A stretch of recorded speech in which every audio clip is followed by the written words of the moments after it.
औज़ुबिल्लाहिमिनश्शैतानिर्रजीम बिस्मिल्लाहिर्रहमानिर्रहीम। एक्सरसाइज 1.1 का अब क्वेश्चन नंबर 2 हम सॉल्व करने जा रहे हैं।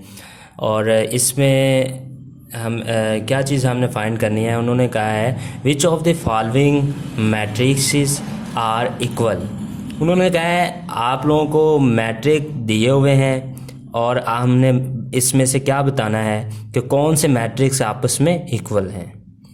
तो इसको सॉल्व करने से पहले हमें इसकी बेसिक जो डेफिनेशन पीछे इंट्रोडक्शन में दी गई है उसकी तरफ हम मूव करते हैं, फिर आप लोगों को अच्छी आसानी से समझ आ जाएगी। यहाँ हमें उन्होंने बताया हुआ है इक्वल मैट्रिक्स, मसावी कालब। उर्दू मीडियम वाले इसे को मसावी कालब पढ़ सकते हैं। तो अब उन्होंने कहा है let A and B two matrix. A और बी दो मैट्रिक्स हैं, ए ये वाला है और बी ये वाला है। उन्होंने कहा then a is said to be equal to b b. उन्होंने कहा ए तब उसके बी के बराबर होगा जब उसमें दो शराइत होंगी, दो चीज़ों का होना लाजमी है।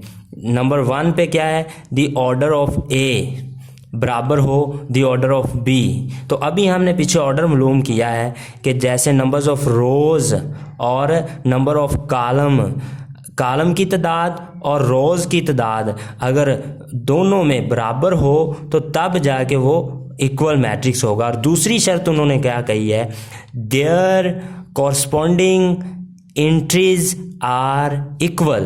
तो पीछे भी मैंने आप लोगों को बताया था एंट्रीज किस फॉर्म को कहते हैं। ये जो अंदर रियल्स नंबर लिखे हुए हैं 1 3 4 -4 2, ये एंट्रीज वाली जो जगह है ना आपस में बराबर हो। यहाँ 1 है तो यहाँ भी 1 हो, यहाँ 3 है तो यहाँ भी 2 + 1 3 बन जाएगा। यहाँ -4 है तो इधर भी -4 है, यहाँ 2 है तो यहाँ भी 2 है, 4 में से -2 गया तो यहाँ 2 आ जाएगा। तो हमारे पास क्या है, एंट्रीज भी बराबर हो जाएंगी। तो इस चीज़ को क्या कहते हैं हम, इक्वल मैट्रिक्स। और उर्दू मीडियम वाले इसको क्या पढ़ेंगे, मसावी कालब।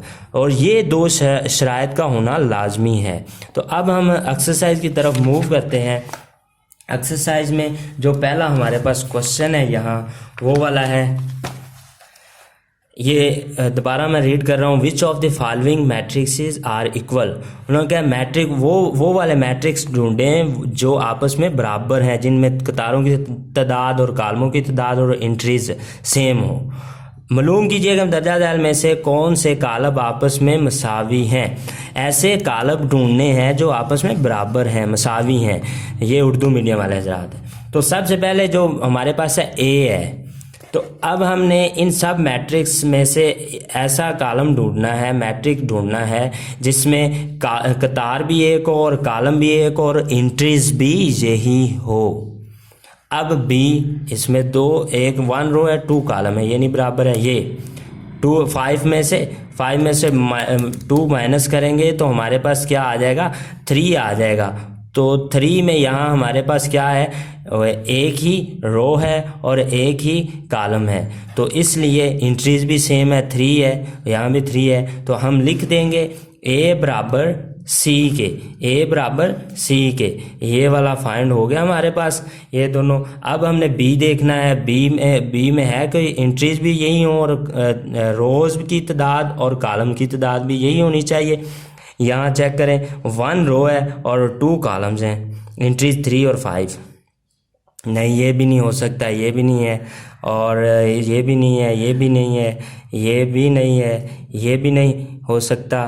ये है आई है, आई देखें यहाँ एंट्रीज 3 है, इसकी भी एंट्रीज, यहाँ एंट्रीज 3 है, इसकी भी एंट्रीज 3 है। यहाँ 3 + 5 हो जाएगा, इसकी भी एंट्रीज 5 है और रोज़ की तादाद भी उतनी है और कॉलम्स की भी तादाद इतनी है। तो इसलिए हम बी बराबर आई लिख सकते हैं, बी बराबर आई, बी = आई, बी को आई के बराबर हम लिख सकते हैं। अब नेक्स्ट हम करते हैं, हमारे पास ये वाला भी हो गया। अब इसकी तरफ मूव करते हैं। ई में हमने देखना है एंट्रीज भी सेम हो, नंबर ऑफ रोज़ की तादाद भी सेम हो और नंबर ऑफ कॉलम की भी तादाद सेम हो।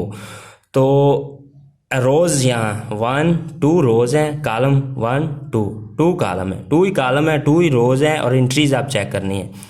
एंट्रीज ये 4 0 6 2 सेम एंट्रीज है, इसकी भी सेम है।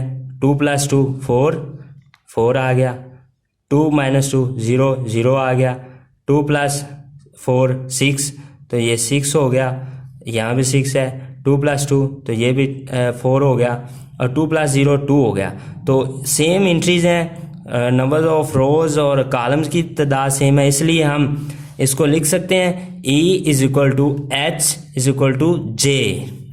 तो अब ये भी सॉल्व हो गया हमारे पास, ये भी हो गया, ये भी हो गया। नेक्स्ट हमारे पास क्या बचा है, F बचा है। F = 2 है और 6 है, यानी कि 1 2 2 रोज़ और 1 कॉलम, 2 रोज़ और 1 कॉलम। और एंट्रीज भी देखनी है, एंट्रीज हम देखते हैं जी में। जी 3 में से 1 गए तो यहाँ क्या बच जाएगा, 2 3 + 3 6, तो सेम एंट्रीज होगी, तो हम इसलिए F = G, F = G लिख लेंगे। ओके हो गया। और नेक्स्ट ये भी सॉल्व हो गया हमारे पास, और ये भी सॉल्व हो गया, और बाकी ये अकेला ही बच गया है। 3 है और 3 + 5 है, 3 + 5, तो इसकी एंट्रीज ये आई वाला सॉल्व हो गया था। यहाँ B = I हमने लिख लिया था, B = I सॉल्व हो गया।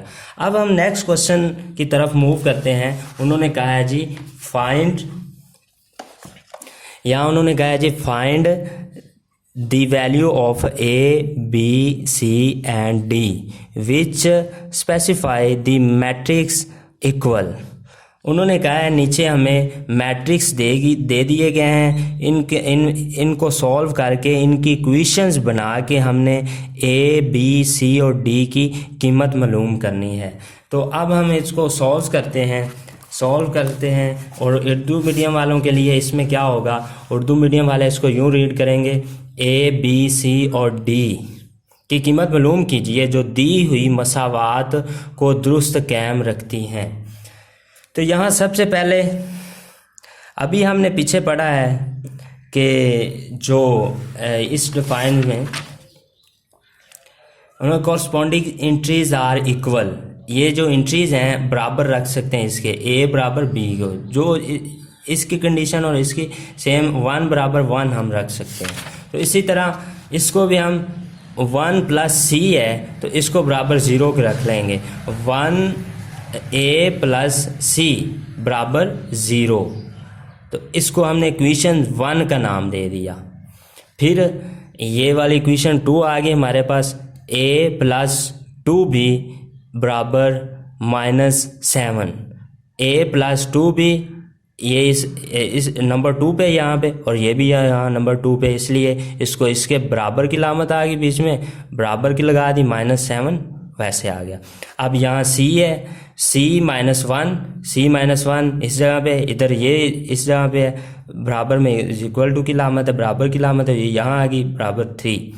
अब ये वाली है 4D - 6 बराबर की लामत वैसे आ गई, और 2D यहाँ आ गया।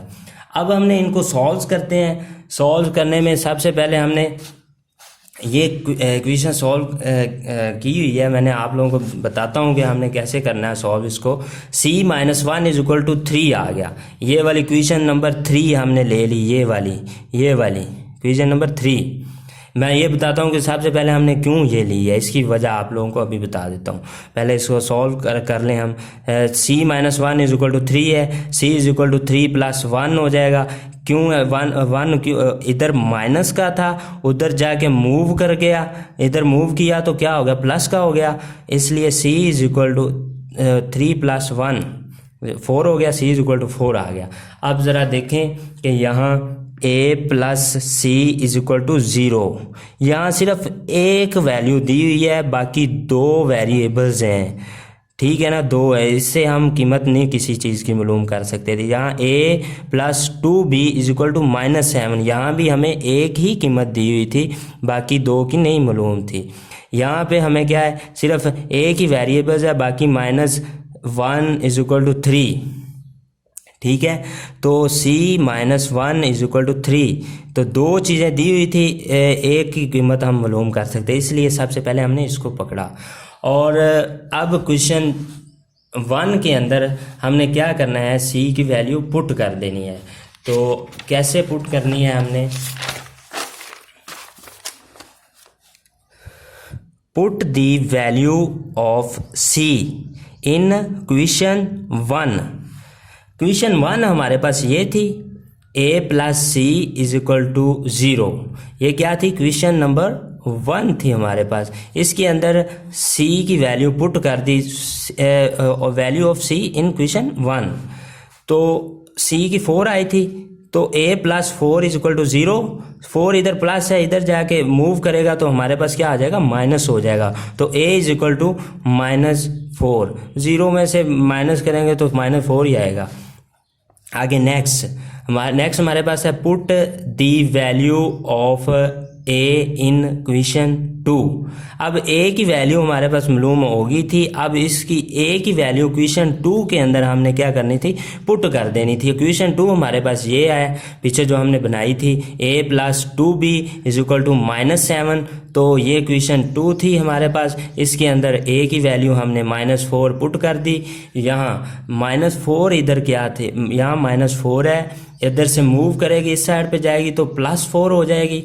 तो 2b वैसे नीचे आ गया, इज इक्वल टू -7 प्लस 4। तो जमा माइनस माइनस माइनस होता है अमल, तो 7 में से 4 गया तो माइनस का 3 आ जाएगा। माइनस का 3 क्यों आया, क्योंकि बड़े हिस्से के साथ यहाँ माइनस है, इसलिए हमें यहाँ माइनस लगानी पड़ेगी। मैथ का रूल ये होता है।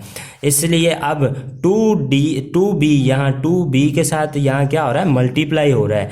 तो यहाँ से यहाँ इधर मल्टीप्लाई इधर जाएगा तो डिवाइड हो जाएगा। b is equal to -3/2। 3/2, तो b इज इक्वल टू -1.4। 3 और 2 को डिवाइड किया तो हमारे पास आंसर जो आएगा -1.5। अब फ्रॉम द क्वेश्चन 4, क्योंकि क्वेश्चन 1 भी हमारे पास सॉल्व हो गई है, क्वेश्चन 2 भी हो गई है, क्वेश्चन 3 की पीछे वैल्यू हमने सॉल्व कर ली है, और अब क्वेश्चन 4 ही रह गया, अब उसको सॉल्व करते हैं। तो 4d - 6 is equal to 2d। तो अब सबसे पहले हमने क्या करना है, ये -6 यहाँ है, उधर जाएगा तो +6 हो जाएगा। वहाँ 2d माइनस है, इसके साथ d की वैल्यू एक साइड पे लेके आएंगे, इसलिए इसको 2d है। यहाँ हमेशा ये मैथ का रूल होता है कि जो छोटी रकम होती है वो बड़ी की तरफ लेके जाते हैं। तो इसलिए 4d, इधर ये प्लस था, इधर आके ये -d हो गया। 4d - 2d is equal to 6। तो 4 में से 2 गए तो हमारे पास 2d बच गया इज इक्वल टू 6। तो 2 यहाँ मल्टीप्लाई है, इधर आएगा तो इधर मल्टीप्लाई, इधर आके डिवाइड हो जाएगा। d is equal to 6, d is equal to 2 इधर मल्टीप्लाई, इधर आके डिवाइड हो जाएगा। तो d इज इक्वल टू 6/2। 2 1 दा 2, 2 3 दा 6, तो d इज इक्वल टू 3 आ गया। तो क्वेश्चन के एंड पे हमने क्या लिख देना है, so a is equal to -4। a की वैल्यू हमारे पास क्या आई है, -4। b की वैल्यू हमारे पास -1.5, c की वैल्यू हमारे पास 4 और d की वैल्यू हमारे पास 3। और अगर आपको हमारी वीडियो पसंद आई हो तो वीडियो को लाइक कीजिए, दोस्तों के साथ शेयर कीजिए, और चैनल को अगर आपने सब्सक्राइब नहीं किया तो चैनल को सब्सक्राइब कर दीजिए, और साथ में लगी बेल आइकॉन को भी दबा दीजिए ताकि हमारी नई बनने वाली वीडियो आप तक आसानी से पहुंच सके। ओके, अल्लाह हाफिज़, अपना ख्याल रखिए।